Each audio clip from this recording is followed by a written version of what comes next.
मूर्ख युवक ने देखा कि एक लड़की का सिर एक राक्षस काट देता है और उसकी गिरती हुई खून की बूंदें लाल हीरे बनकर नदी में बहने लगती हैं।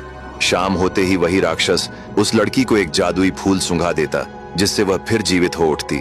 मूर्ख युवक ये सब देखकर हैरान रह गया। उसने भी वही जादुई फूल तोड़कर लड़की को सुंघाया। लड़की जीवित हो उठी और एक जवान युवक को देखकर बहुत खुश हुई। फिर दोनों मौज मस्ती करने लगे। ये क्रम कई दिनों तक चलता रहा।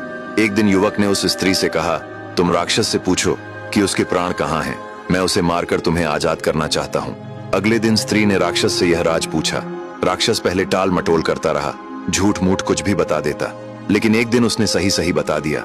राक्षस ने कहा, मेरे प्राण 7 समुंदर पार एक ताड़ के पेड़ पर हैं। उस पर एक पिंजरा है और उस पिंजरे में एक तोता है। उसी तोते में मेरे प्राण बसते हैं। युवक ने यह राज जान लिया और राक्षस के प्राण को समाप्त करने निकल पड़ा।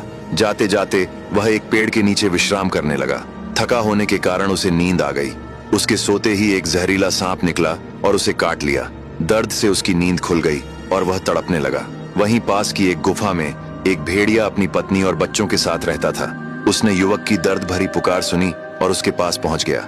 उसने देखा कि युवक को किसी जहरीले सांप ने काट लिया है। भेड़िया बोला, भाई तुम कौन हो यह तो मैं नहीं जानता, पर तुम्हें बचाना मेरा कर्तव्य है।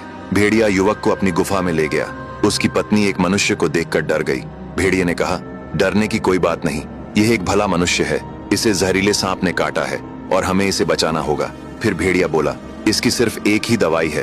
पहाड़ी के उस पार विषारिणी नाम के जीव रहते हैं, जिनका आधा शरीर मोर का और आधा इंसान का होता है। उनके सिर का गूदा यदि इसके घाव पर लगाया जाए तो वह उसके शरीर से सारा विष खींच लेगा। अब आगे की कहानी जानने के लिए देखिए अगला भाग।